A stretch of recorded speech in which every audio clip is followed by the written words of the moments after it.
You know, man, I got to tell you, I'm really, really impressed that you were able to build this roller coaster in your backyard. Not everyone can say they have a roller coaster in their backyard. I know. If I tried something like this, I'd never get it done. I don't know how you did it. How did you do it, by the way? You know, how everyone builds roller coasters, and you don't need a physics degree. Just big bubble gum, paper clips, tape, duct tape, the usual, what I found burned down by the pond. Yeah. Yeah. You finished it, though, right? Finished?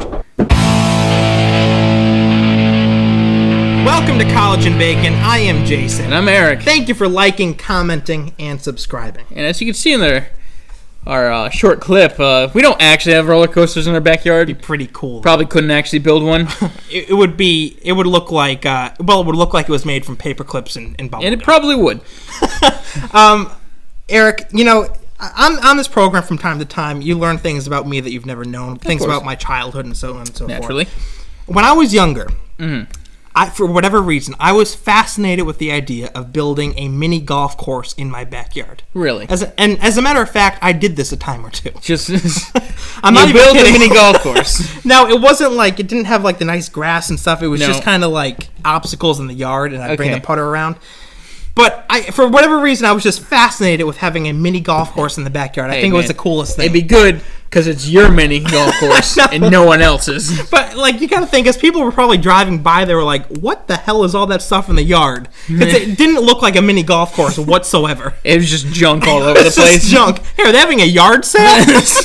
Anyway, there are some crazy things that people have built in their backyards, and we're going to bring you a few of them here today. Starting with this one here. I don't really get the point of this. No. Miniature Paris, which is a scale version of Paris. Paris, France. Right, exactly. It was built by a man named Gerald Bryan, who apparently did it for no apparent reason. Like, he just kind of, I don't know if this was a hobby or he just did it for fun. It took him 15 years to finish this project. That's a lot of time. Now, we're not just talking like a scale version of the Eiffel Tower. No. We're talking like full city Paris. That's a lot of detail. He was 29 when he finished. And so he started when he was 14. Right, when he was 14 years old.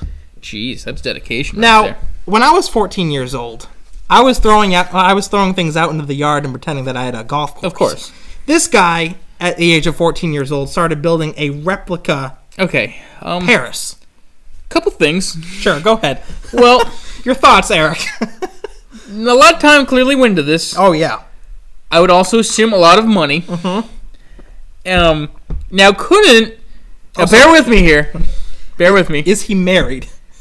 Well, yeah, that's all you gotta... But anyway. Could he not afford to just go visit Paris? That's a good question. I would like to know what cost more. Building this thing or actually visiting Paris? Maybe a few trips to Paris. I know. When I read about this and saw the pictures, one of the first things that I thought of is how cool would it be to, I would, walk through this replica all the time and pretend like I was some kind of giant. Like Godzilla? Yeah, exactly. Oh, yeah, hell yeah. Maybe make a movie or two, you know what I mean? But it's pretty cool, right? You gotta admire his ambition. Where is he from? He's from, let me see if I can find the details here. He is somewhere. He says the Frenchman. Right. So you're saying... Maybe... he lives in France. Is this what we're concluding now? I mean, granted, he could live somewhere else. Very well could live somewhere else. So he lives in France. It's possible that he lives in France. I could be wrong about that, but...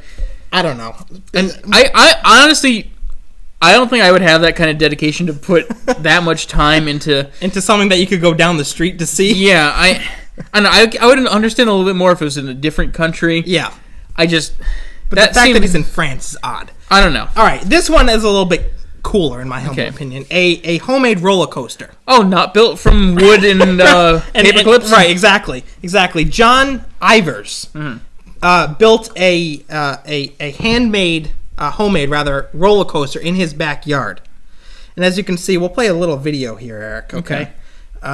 It's kind of impressive when you look at it. I mean, it looks like a real roller coaster that you see at like an amusement park. So interesting start where they had to push him up to the Let's look past that, all right? That's pretty funny. But it's taking him up. It looks pretty steep. Yeah. And then he gets up there, And he starts going down. And he goes around. There's a loop. That is a loop. And he comes around. Wow, that's actually... That is longer than I thought it was. Wow, that's a... It's very impressive, huh? Yeah, that's a... My question is, do you think that the first time he tried the loop, he was nervous? Probably. I would assume he did a few test runs with, like, bowling balls. I would hope so. That's That's pretty cool, though. No, I think his next step is he needs to build a roller coaster in his backyard that can carry more than one person. Because as you can see, he's just in a single chair. Yeah, but to be fair, it's also very short. Fair, but I'd like to go on with a friend. And push them off. Right. See, the trick is you stand right in the back there. Yeah, exactly. Like behind the roof there, and then just when he gets up to the top. Oh no, I meant on the actual thing. See, someone yeah, sits in the chair, someone else stands on the back, so then you can enjoy it together. All right, fair. The loop might be a little. We'll figure that out when we get there. All right, medieval castles. The next one here. Okay. Impressive. I like medieval castles. I don't think there's a lot of medieval castles in Kansas. I don't think so either. I know. But this was built by a Don Crocht, I think that's how you say his last name, in Kansas. And he started to build a medieval castle in his backyard. Okay. And as you can see, it has like a fountain back That's there. pretty sweet. Some bridges, a waterfall, a moat. He was a math teacher, by the way. I mean, likes history on the side. Not confined to math. Yeah, and he says that passerbys often mistake it for a genuine medieval castle, despite the fact that this is in Kansas. So that doesn't obviously make any sense, as you alluded to before. That ancient Kansas history that I knew all those Native Americans knew how they were really hiding those buildings from us. Right, exactly. You gotta wonder how much something like this increases the value of his home, or do you think it decreases? I don't know. I mean, I'd pay a little bit more money. Me too, I'd man. pay just for the castle, to be honest. Absolutely. I love medieval history. Yeah. I know it's a pretty messed up time in the world, but okay. But like the castles were so cool, Yeah, and they were. if you go to one now, it's probably haunted. So you have the added benefit when you stay there. Very true. It's a win-win. All right, let's get on to this one here. A Western town. Now, I'm a big fan of this one. Mm-hmm. This is very, very cool. Jimmy Helms, when his wife retired, he started to build a Western town in his backyard. Okay. And now, it's not, as you can see, it has like the general store. Mm-hmm. It has some other shops, and it has an execution That seems a bit platform. morbid. I mean, I was going to say. Like, I know you want the feel of an old town, but when you put the gallows... It's a little morbid, huh? I guess you really wanted the authentic feel. But I mean, like, could you imagine if people, like, were just driving by his house and just saw that part in his backyard? He's, like, walking up to it, just lynching some people today. There would be so many questions asked. Like, jeez. Apparently, he has stocked up on artifacts from the Old West. Okay. So he really went... Right. What did I say? No, artifacts. Oh, you said it right. right. Okay. It's just kind of funny. But he stocked up. So he took this very, very seriously. Mm-hmm. It's impressive. And you can go inside the buildings. I mean, that is very impressive. Why? Yeah, I just, like, I don't... Like, it's cool. Yeah. It's just, I don't see, like, what he's going to do with it. Yeah. Like, there's shops, there's a bank. Is just sitting there? Maybe it's a money-making opportunity. You never know. It could be. I mean, you could, like, operate them, but... Let's hope he doesn't operate the... Please, no. I'm pretty sure that's outlawed. Pretty sure. I mean, I wonder if that bank gets robbed at all. Yeah. Like, people just like some people with their horses just ride in, rob the bank. Does he do, like gun duels at high noon? All right! This town ain't big enough! Yeah. Yeah, honey, get back inside. Okay. All right, last one here, a BMX Park. This is actually not too uncommon. I've seen a lot of people who do this. This is pretty extravagant, though. A man named Gordy Toth. He lives, and his dad moved from Canada to California. Okay. And his dad told him that he could build anything he wanted in the backyard. Wow, that's very generous. That's very generous. Very generous. Toph, being a teenage boy with dreadlocks, knew exactly what he wanted to put there. A gigantic, kick-ass BMX park. Why not? I mean... And when they say gigantic, it is gigantic. I mean, look at this. That is massive. That is not your normal, like, mound of dirt. Right, exactly. I was going to say, you see some BMX parks that are homemade that just have, like, 1 or 2 jumps like that go in a circle. This is very detailed. Looks like it took them a long time.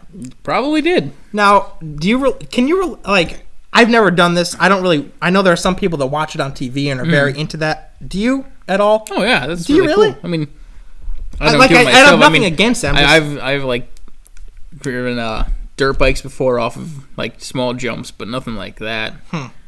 Apparently, he got into some trouble with his town. He slapped him with $100,000 in fines. Yikes! Which is, terrible. That seemed, as cool as that is, that seems like something you want to clear up with your local government. Yeah, before you build it. Something about, property lines, maybe some power lines under the ground. But it said that the park has attracted visitors from as far away as Afghanistan and Australia, which is pretty cool. I wonder if he charges admission. I don't know. I mean, it could just be a fun place to ride. Or I would charge admission. So you're just looking for the money value here, buddy. I'm looking at the money value for all these things, to be honest with you. All right. But anyway, there you go. Some crazy things that people have built in their backyards. If you have any other, if you know of any other people or heard any stories of other cool things that people have built in their backyards, comment below and let us know what you got for us. Also, new episodes every Saturday and Sunday, folks. The website, collegeandbacon.com. And finally, social media, Facebook, Twitter, and Instagram. What do we got? Mimes stuck in a box.